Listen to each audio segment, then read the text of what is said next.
Bom dia, boa tarde, boa noite, dependendo do horário que vocês estiverem assistindo esse vídeo.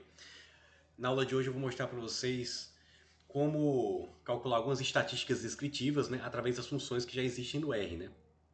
Por exemplo, existe função que calcula média, variância no R, né, sem precisar recorrer àqueles somatórios, né?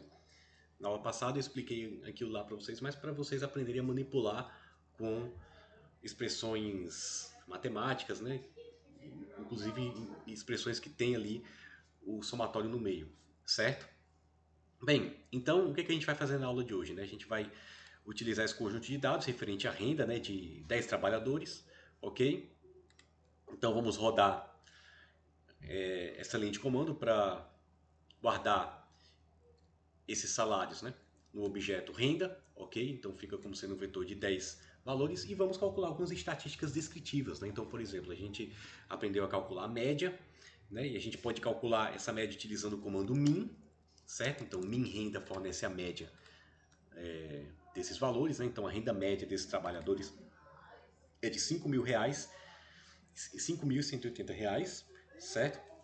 Podemos calcular também a mediana utilizando o comando median, renda. Então, vamos calcular aqui a mediana de 5.050. Então, como a gente já sabe, né? A mediana separa os dados em 50%, então quer dizer que 50% dos trabalhadores recebem um salário menor do que 5.050. Podemos calcular aqui também medidas separatrizes, né, que a gente viu, como por exemplo quartis, decis, percentis, né? Então para isso, por exemplo, vamos calcular o primeiro quartil, né? Então o primeiro quartil separa os dados em 25% à esquerda. Então eu vou utilizar a função quantile, certo? Para calcular separatriz em geral. Vou colocar o conjunto de dados que eu quero calcular essa separatriz, que é renda, e aí eu vou colocar a porcentagem de elementos que está à esquerda dela, que é 0,25, certo? Porque o quartil 1 deixa 25% dos elementos à esquerda. Então, o quartil 1 das rendas é 4.100. O que isso significa? Significa que 25% dos trabalhadores recebem uma renda inferior a 4.100. Vamos calcular também o quartil 3, pessoal.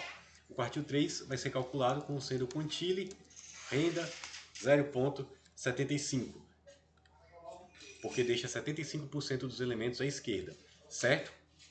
Então, 75% dos trabalhadores têm uma renda inferior a 6.300, enquanto 25% dos trabalhadores têm uma renda superior a 6.300, ok? Bem, outra medida separatriz que a gente pode tomar como exemplo, o decil 6, por exemplo. Né? Então é a mesma lógica. Então a gente escreve quantile, renda 0,6, né? Porque abaixo do decil 6 tem 60% dos valores. Pronto, aqui está o decil 6. O que isso aqui significa? Que 60% dos trabalhadores recebem uma renda inferior a 5.760. Consequentemente, 40% dos trabalhadores recebem uma renda superior a 5.760. Ok? Outras medidas que a gente estudou foram as medidas da variância e desvio padrão. Né?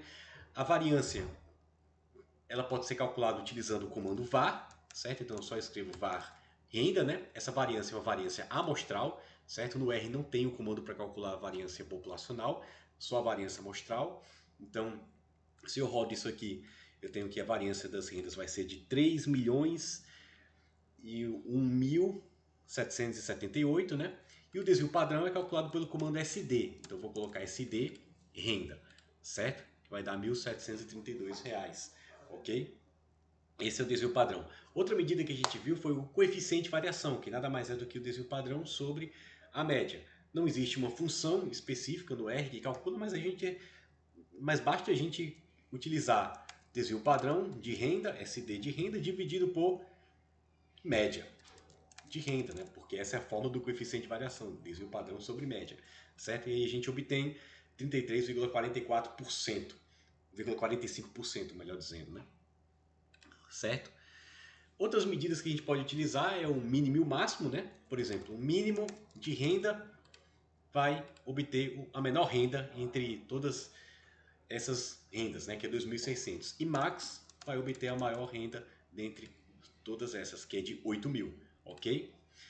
Bem, pessoal, então isso aqui foram algumas estatísticas descritivas, né? As principais que a gente aprendeu em sala de aula. Estou mostrando aqui para vocês e a gente encerra essa aula por aqui. Ok, pessoal? Valeu!